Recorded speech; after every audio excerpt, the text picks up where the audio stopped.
Hello ভাই, কেমন আছেন? আরে কে রে তুই? চিনলাম না তোকে।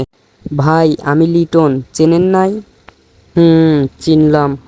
লিটন, তোর অবস্থা কি? ভালো না খারাপ? ভাই গত 1 বছর ধরে আমি অফ ফর্মে রয়েছি ভাই। কিছু একটা করেন না ভাই। ফর্মে কিভাবে ফিরবো একটু বলেন। কালকে বিকেলে আমার কাছে আসিস, আমি তোকে শিখিয়ে দেবো নে।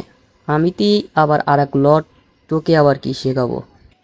ভাই আপনি বাংলাদেশের বিখ্যাত লট, আপনার কাছেই তো শিখবো। তাছাড়া অন্য কারো কাছ থেকে তো শিখে কোনো লাভ নাই ভাই।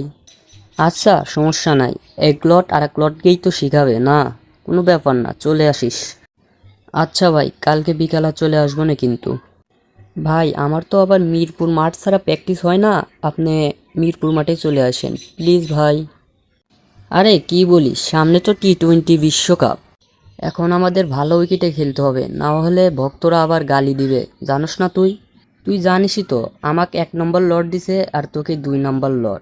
তাহলে কি করা যায় বল? আমাদের এখন ভালো উইকেটে খেলতে হবে, না হলে টি-20 বিশ্বকাপে গোল্ডেন ডাক মারবো আমরা, বুঝোস নাই?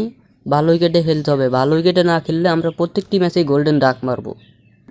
ভাই আমাদের ভালো উইকেটে খেলেও তো কোনো লাভ নাই, আমরা প্রত্যেকটি ম্যাচেই গোল্ডেন ডাক মারি। আরে সমস্যা নাই, আমরা ভালো উইকেটে খেলেও গোল্ডেন ডাক মারবো। এমনিতেই আমাদের নাম লর্ড হয় নাই, বুঝোস নাই? ওকে ভাই, সবসময় চিল মোডে থাকবেন, ঠিক আমার মতো। আমি তো প্রতিটি ম্যাচেই গোল্ডেন ডাক মারি চিল মোডে থেকে, আপনিও চিল মোডে থাকবেন, দুজন মিলে গোল্ডেন ডাক মারবো। আচ্ছা ভাই, পরে কথা হবে, ভালো থাকেন।